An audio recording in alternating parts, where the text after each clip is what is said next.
गुढीपाडवा मेळाव्यादरम्यान राज ठाकरे यांनी भाषणादरम्यान काही आकडेवारी जाहीर केली आणि त्या सगळ्या संदर्भात भाजपच्या नवनाथ बन यांनी आता राज ठाकरेंना प्रत्युत्तर दिले। अपुऱ्या माहितीवर आकड्यांचा खेळ थांबवा असं नवनाथ बन यांनी म्हटलंय। महाराष्ट्राच्या अर्थव्यवस्थेची 10 वर्षात 54 लाख कोटींवर झेप पाहायला मिळते असं सुद्धा बन म्हणाले। शिवाय देवेंद्र फडणवीस यांच्या नेतृत्वात महाराष्ट्राची अर्थव्यवस्था तिप्पट झाल्याचं वक्तव्य सुद्धा बन यांनी केलंय।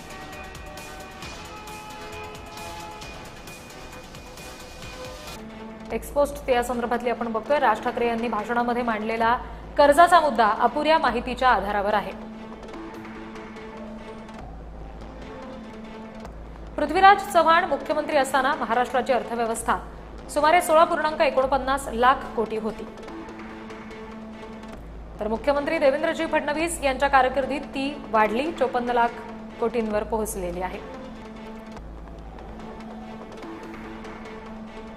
म्हणजेच अवघ्या 10 वर्षात तिपटीहून अधिक वाढ झाली आहे। देवाभाऊंच्या नेतृत्वात राज्याची आर्थिक क्षमता, उत्पन्न आणि गुंतवणूक यामध्ये सुद्धा प्रचंड वाढ झाली आहे। त्यामुळे कर्जाकडे फक्त आकड्यांच्या भीतीतून पाहण्याऐवजी ते विकासासाठी वापरलेलं भांडवल म्हणून पाहणं महत्त्वाचं आहे।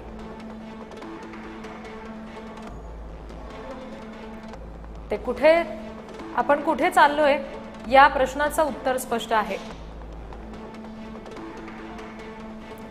देवाभाऊंच्या नेतृत्वात महाराष्ट्र वेगाने पुढे जातोय आणि 3 ट्रिलियन अर्थव्यवस्थेकडे वाटचाल करतोय।